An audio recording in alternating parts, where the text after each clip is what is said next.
Oh my gosh, that was my water popping.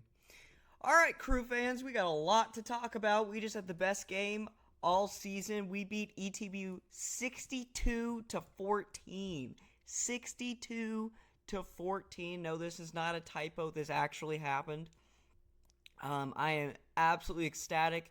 The guys have absolutely turned a new leaf. These last couple games after that Harden Simmons game, they have just been absolutely unstoppable. We are on a 3-game winning streak now.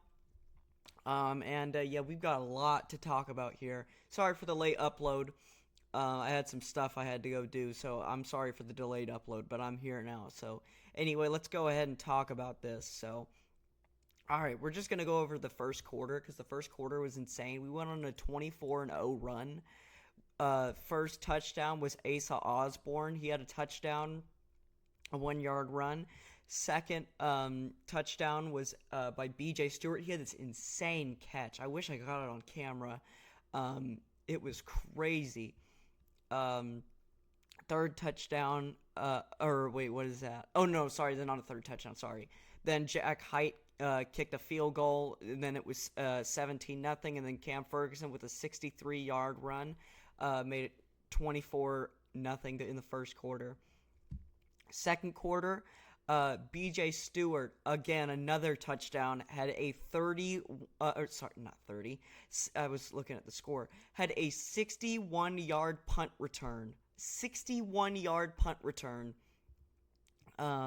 Insane, but he's not done. Then Paul Kyler from ETBU had a 26-yarder touchdown, making it 31-7. Then BJ Stewart with a 100-yard kickoff return. It was actually 102 yards he went, but they have to label it as 100. It's fine, whatever. To make it 38-7. And then BJ Stewart with a 50-yard pass from Kirkland Michaud to make it 40 touchdown, 50-yarder from a pass from Kirkland Michaud, 50-yard pass touchdown to make it 45-7. So yeah, BJ Stewart had 4 touchdowns this game. They actually took him out in the fourth quarter because he was just dominating too much, and it just, yeah, it got really bad. Then Cam Ferguson got another touchdown with a 7-yard run, make it 52-7. And then Jack Height with another kick, to make it 55-7. And then Dante Blake with a 14-yard run. The handoff was by Carson Horton, who we'll talk about later. Make it 62-7. And then at the end, ETBU got a touchdown, making it 62-14. So they absolutely killed it. Couldn't be more proud of the guys. They played absolutely phenomenal. All right, let's look at the passing leaders because all 3 quarterbacks actually played. Seth Mauser in 2 completions had 4 passing yards. Kirkland Michaud with 16 completions had 216 passing yards, 2 touchdowns. Carson Horton with 3 completions had 19 yards, 19 passing yards. Rushing leaders, Cam Ferguson had 100 rushing yards. 2 touchdowns, averaging 14 yards a carry. Lacey Trent, the freshman, had 41 rushing yards, almost 14 yards a carry. And then Carson Horton, averaging 9 yards a carry, had 37 rushing yards.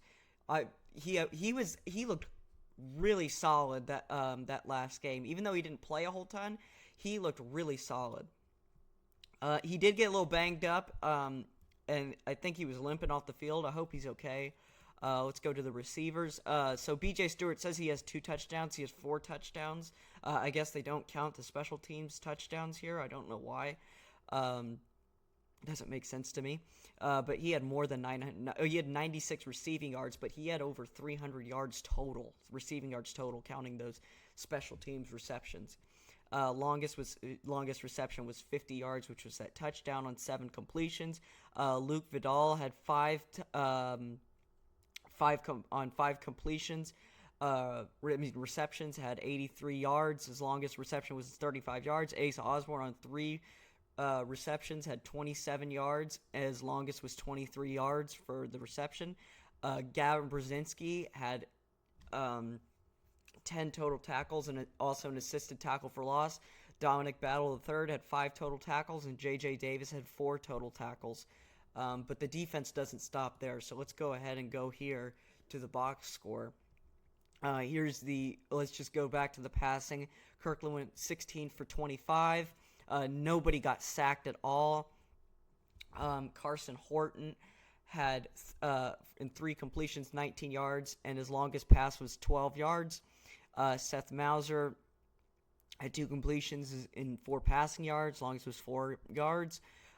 Cam Ferguson, 100 yards on 7 total rushing attempts. Only 7 total rushing attempts. Had 100 yards, 2 touchdowns. His longest rush was 63 yards, which he took for a touchdown, averaging 14 yards a carry. Trent Lacey had 3 carries, had 41 yards. Longest rush was 29 yards, averaging almost 14 yards a carry. Carson Horton, the quarterback, on 4 total rushing attempts, had 37 yards, including a 16-yard run. He had this crazy spin move. It was really cool, averaging 9.3 yards a game. Asa Osborne had on 10 rushing attempts at 34 yards, on 10 carries, averaging 3 yards a carry. Longest rush was 7 yards.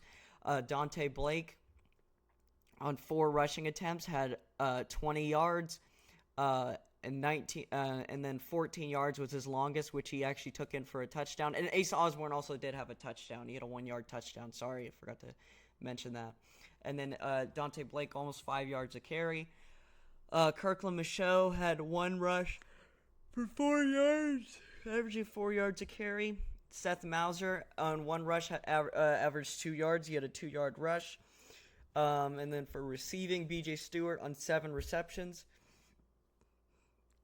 had 96 yards, 2 touchdowns. 50 was his longest reception, which he took for a touchdown. Luke Vidal, on 5 receptions, had 83 yards total, which his longest was 35.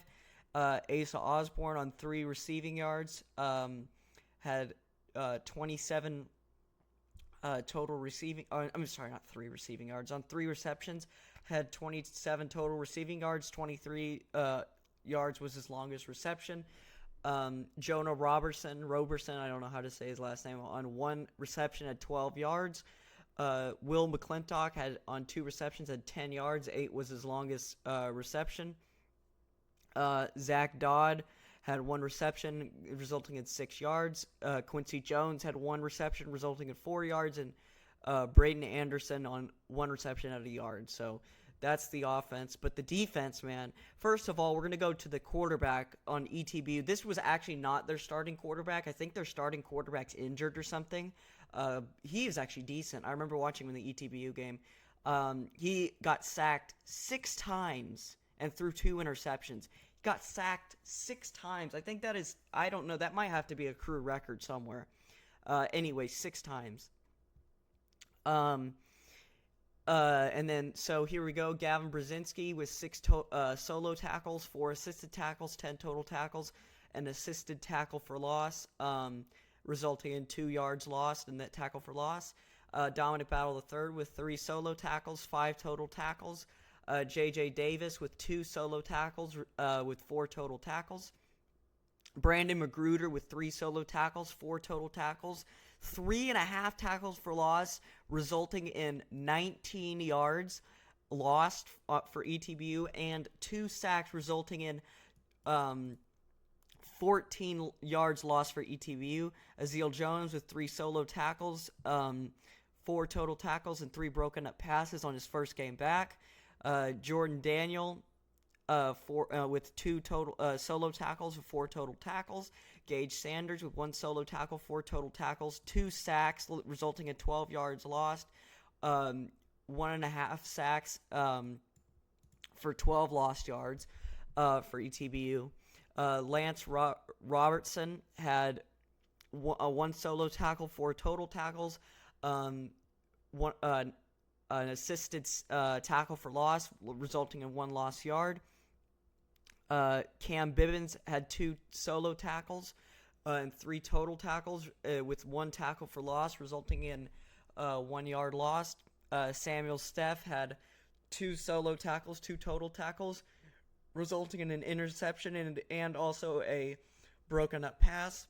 Dion Drinkard had 2 solo tackles, 2 total tackles.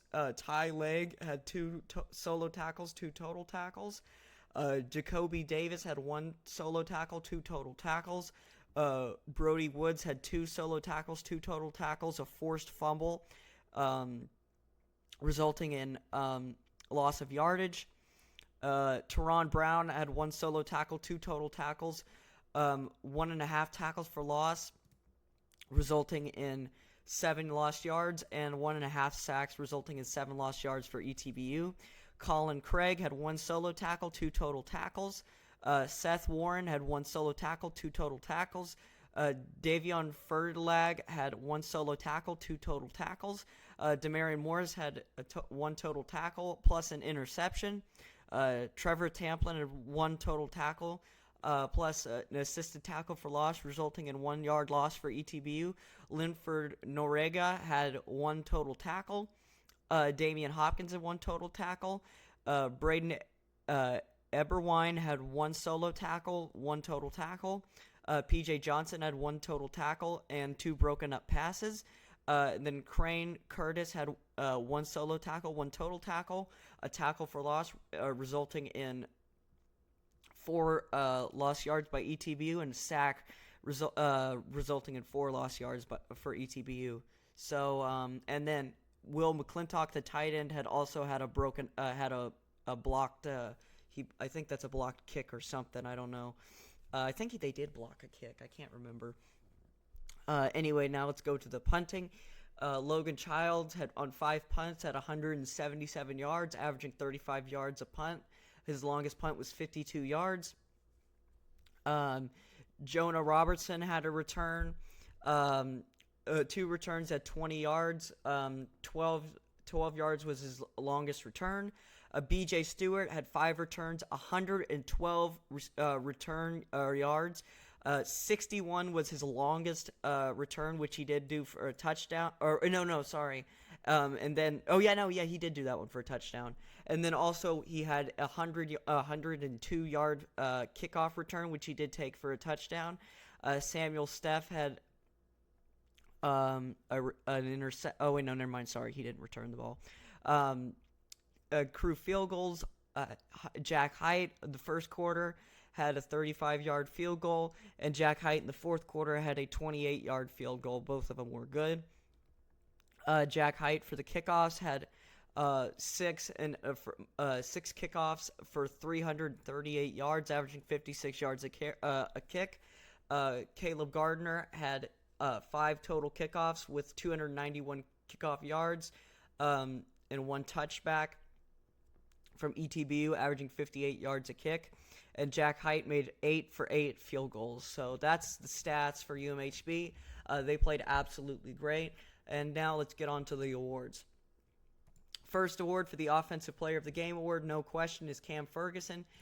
Cam Ferguson, congratulations. Cam Ferguson had only 7 carries, 100 total rushing yards, 62. 2 touchdowns, 63 was his longest rush, which he did take for a touchdown, averaging 14 yards a carry. So congratulations, Cam Ferguson, for getting the Drew Offensive Player of the Game award. I actually do have a clip here from Couch Crew on Twitter. This is theirs. Here we go. Let's see Cam Ferguson's rush here. This was for 63 yards. The turnover on down, so. First and 10 for the Crew. 3 receivers to the left, 1 to the right. They'll hand the ball off to Ferguson. He'll get to the 45 midfield, 40, 35, 30, 25, 20, 15, 10, 5. Touchdown, Crew! Man, that was such a good run, dude.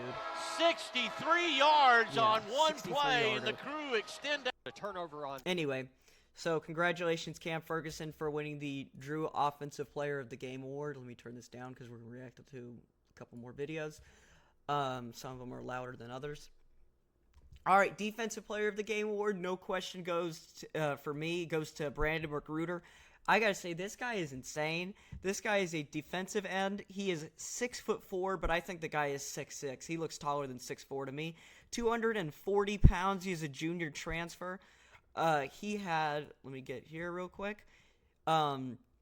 He had 3 solo tackles, 4 total tackles, 3.5 sacks, resulting in, 3.5 tackles for loss, resulting in 19 lost yards for ETBU, and 2 sacks, resulting in 14 loss for ETBU.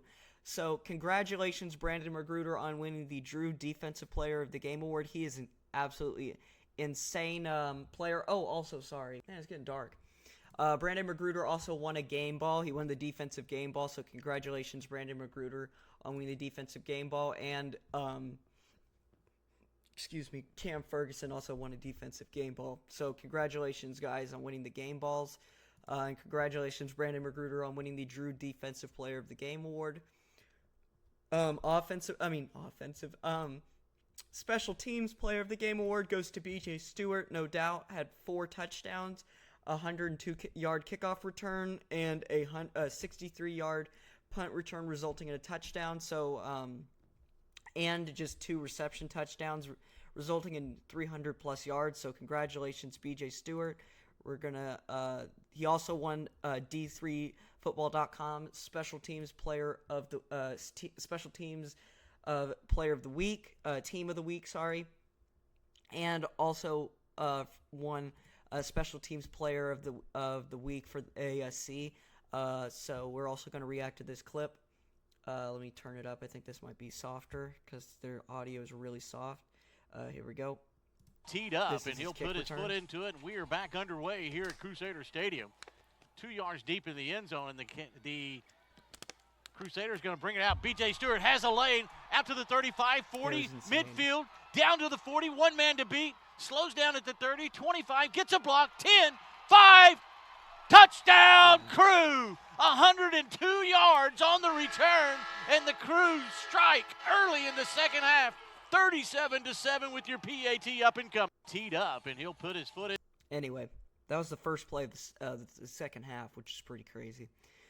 Anyway, congratulations, BJ Stewart, on winning the Drew Special Teams Player of the Game Award. You played absolutely phenomenal. So, yeah, congratulations, BJ Stewart. And then for the Clutch Player of the Game Award, no doubt in my mind, goes to Gage Sanders. This guy is not getting enough talk. We're going to go ahead and look right here. Gage Sanders, hold on, I am way too far down. Gage Sanders had 1 solo tackle, 4 total tackles, 2 tackles for loss, resulting in 12 lost yards on ETBU, and 1.5 sacks, resulting on 12 yards lost on ETBU. So, congratulations, Gage Sanders, for winning the Drew Clutch Player of the Game Award. You absolutely deserve it. You played out of your mind. So, congratulations, like you do every game. So, you need to get the respect you deserve, and I'm going to give it to you here. So, congratulations, Gage Sanders. And then there's one more guy we need to talk about before we go, and that's Carson Horton. I really think, and I hope if he stays, this guy could be the quarterback of the future for UMHB. For the minutes he has played, let me go ahead, and I do have a video as well. He's had, let me see, here we go. The Harden-Simmons game, he had 50% completions on his pass. He went 4 for 8 for passing. Even though we lost that game, he still had 37 passing yards. 18 yards was his longest pass. And he did have more rushing yards, but someone was holding, so he got sent back, unfortunately. And then ETBU, he had he went 3 for 5 for passing. He had 60% total completions for his passing, 19 total yards, and 2 was his longest. 12 was his longest pass. And then on 4 rushing attempts, he had 37 yards. 16 yards was his longest rush. This video that I'm going to show you is credited by the D3 Zone. This is UMHB versus Harden-Simmons. He came in for a little bit, so here's Carson Horton. Horton remains in at quarterback. Gives again to Osborne. Osborne hurdles one man, still on his feet, and he trips up as he tripped himself up on the right side. Horton back to pass. Fires over the middle, and it is caught by McClintock. Yeah, nice good leaping pass, catch. Harrison right Foster up to make the stop. Play action fake. Goes back to pass. Fires over the middle, and it is knocked away. I think that should have been pass interference. Yeah, I was going to say. play, but there Pass was definitely interference, number contact by 17. somebody back behind. Defense. Bowser back to pass. Anyway. Here comes the pressure.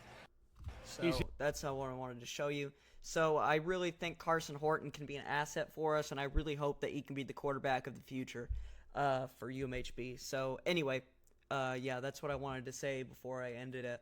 As you know, next weekend we have Hardin Simmons to play. This is the big game. If we want to keep our season alive, we have to beat Hardin Simmons, and we have to beat Howard Payne, which will most likely beat Howard Payne to get into the playoffs. We have to do that. So, yeah. So anyway, yeah, that's what I wanted to say. And there's the episode. UMHB played absolutely phenomenal.